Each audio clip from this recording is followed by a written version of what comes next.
Hello বন্ধুরা, তোমরা সবাই কেমন আছো? আশা করি খুব ভালো আছো। দেখো, আমার কর্তামশাই সিম আর মূলো নিয়ে এসছে। তা বলো সিম দিয়ে মূলো দিয়ে ডাল করো। তা আমি ডালটা কিভাবে করব শেষ পর্যন্ত ভিডিওটা দেখতে থাকো। আর শীতকালের সবজি বুঝতেই পারছো, খুব সুন্দর সুন্দর সবজি পাওয়া যাবে। আর এখন এই দেখো মূলোটার আমি মুখের কাছের অংশটা আমি কেটে রেখেছি, একটুখানি ডান্টি রেখেছি। আর এখানে আমি মুসুর ডাল ভালো করে ধুয়ে রেখেছি। তা আমি প্রথমে কি করব, মুসুর ডালটা আমি সিদ্ধ দেবো। আমি কড়াইয়ের মধ্যে জল দিয়ে দিয়েছি, এবারে মুসুর ডালটা আমি দিয়ে দেবো। আমি তো ডাল দিয়ে দিয়েছি, আমি 3টে কাঁচা লঙ্কা দিয়ে দেবো। আর আমি যে মূলোটা কেটে রেখেছি ওটা আমি একটু সিদ্ধ করে নেব। আমি একটু নুন দেবো সামান্য।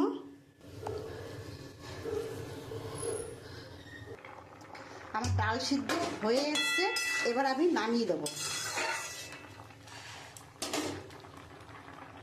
আমি কড়াইয়ের মধ্যে তেল দিয়ে দিয়েছি, ওই তেলের মধ্যে শুকনো লঙ্কা, তেজপাতা আর রাঁধুনি আমি সিদ্ধ করা ডালটা আমি এখন সিমগুলো যে কেটে রেখেছি সিমগুলো দিয়ে দেবো। আমি এখানে এবার নুন হলুদ দিয়ে দেবো, আমি নুন দিয়ে দেবো।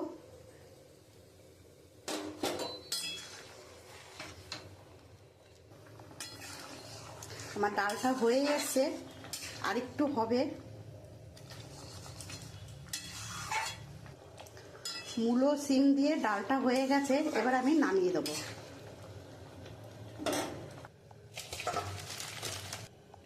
আমার যদি এই রান্নাটা তোমাদের ভালো লাগে তাহলে একটা লাইক কমেন্ট শেয়ার করে দিও। আর দেখো, বাড়িতে তোমরা এরকমভাবে করে খেও, আশা করি খুব ভালো লাগবে।